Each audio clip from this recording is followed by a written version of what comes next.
Hi there, this is Patricia from patriciafenty.com, and today I have a yarn review on the Lion brand Touch of Alpaca Yarn. As you can see, I have a lot of different colors here because I'm working on an Afghan project with this. So for the most part, I really love this yarn. I do have one thing that I don't really like about it, but before I get into what I think about it, I'll give you some of the particulars of the yarn.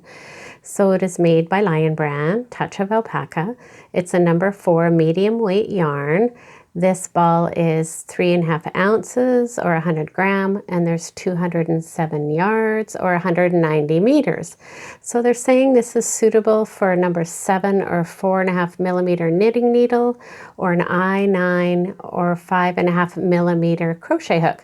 I always find that subjective.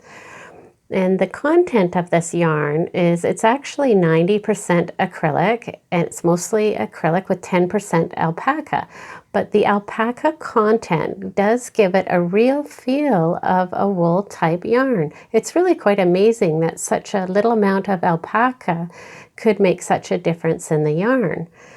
So it is a very lovely yarn.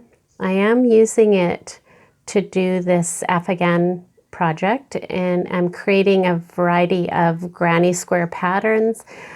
I'll put a link to these below, but I'm also using a bit of acrylic in different colors. I wanted a dusty rose, I wanted a more punchy teal color, so I'm working with some other acrylic colors. But I do love it. It has a really lovely texture. It has a real wool feel about it.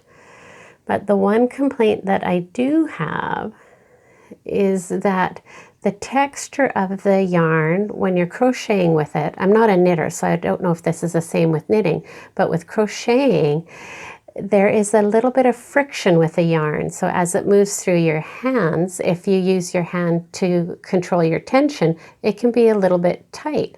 And I'm generally a very loose crocheter, and I have to be very mindful when I use this to keep my tension nice and loose. And in fact, when I was doing this square, because I was working in the rounds, by the time I got to like round 4, the square was starting to warp a little bit because the tension was pulling all in this direction.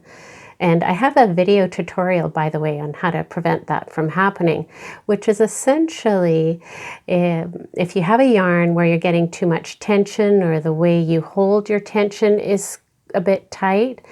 In this case, I just flipped the square. So I went this way in one direction, flipped the square, and then went in the other way, and then flipped the square and went that way. And so I worked the rows in opposite directions, and that's a really good way to correct the tension. So that would be my only complaint about this yarn. It's a lovely yarn. The colors, other than the red, are kind of a muted palette. So I'll show you the colors that I have here. This is the 123 taupe. And it's more of a gray taupe than a brown taupe, because you know how taupes can be basically anything between gray and brown. This here is called 104 blush. This is a really pretty soft pink. And this here is 146 purple aster. This is like a dark lavender color. It's very, very pretty. And this here is 132 olive, and it is very much like an olive green color. Then we have this goldenrod, 158 goldenrod, very nice gold tone. The red is very punchy. It's just 113 red. And then this here is like a steel blue or a denim blue color. It's called Dusty Blue, and the number is 108. And then this is just cream color.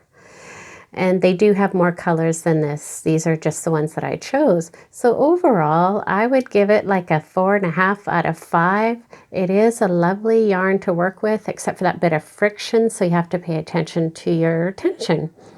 So I'll put a link to Lion brand. You can get this from Lion brand, and I got mine from Yarn Canada. I'll put a link to those below. I'm not affiliated with them. This isn't a sponsored video.